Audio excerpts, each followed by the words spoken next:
Hey there, I've got some news from Seoul.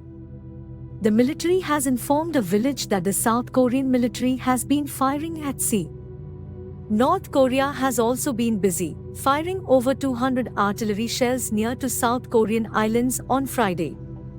The Defense Ministry in Seoul is not happy about this, saying it threatens peace and they're ready to respond. People living on these two islands were told to pack up and leave. This is one of the most serious military escalations between the two Koreas since North Korea fired a bunch of shells at one of the islands back in 2010. This live firing comes after Kim Jong-un's regime in Pyongyang has been repeatedly warning that they're ready for war against South Korea and the US. A Defense Ministry official gave a briefing and said, the North Korean military fired over 200 rounds today from around 9 o'clock to 11 o'clock in the areas of Jungsangot in the northern part of Baekmyung Island and the northern areas of Yeonpyeong Island. The ministry then released a statement saying, this is a provocative act that threatens the peace on the Korean peninsula. We sternly warn that North Korea bears full responsibility for this escalating crisis and strongly urge them to immediately cease these actions.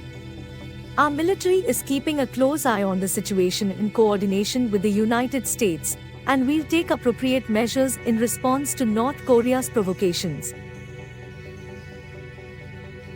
Local officials on Yeonpyeong Island told AFP that civilians had been told to evacuate as a preventative measure. Baekmyung Island also reported an evacuation order. A local district official at Baekmyung Island told AFP, "We are making the evacuation announcements at the moment," adding that he had been told the South Korean military would conduct a naval drill shortly. Kim Jin-soo, a resident of Baekmyung Island, told local broadcaster YTN, "At first I thought it was the shells fired by our own military, but was told later it was by North Korea."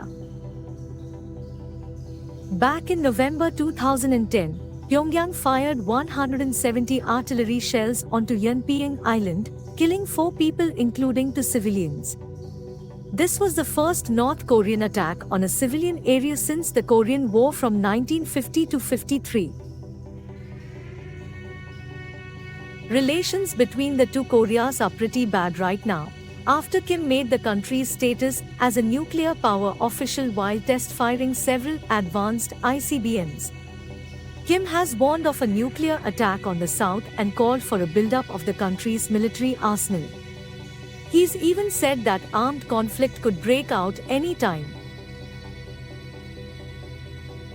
In an effort to deter Pyongyang, Washington deployed a nuclear-powered submarine in the South Korean port city of Busan late last year and flew its long-range bombers in drills with Seoul and Tokyo. The North has described the deployment of Washington's strategic weapons, such as B-52 bombers, in joint drills on the Korean peninsula as intentional nuclear war provocative moves. In 2023, the North successfully launched a reconnaissance satellite after receiving what Seoul claimed was help from Russia in exchange for arms transfers for Ukraine.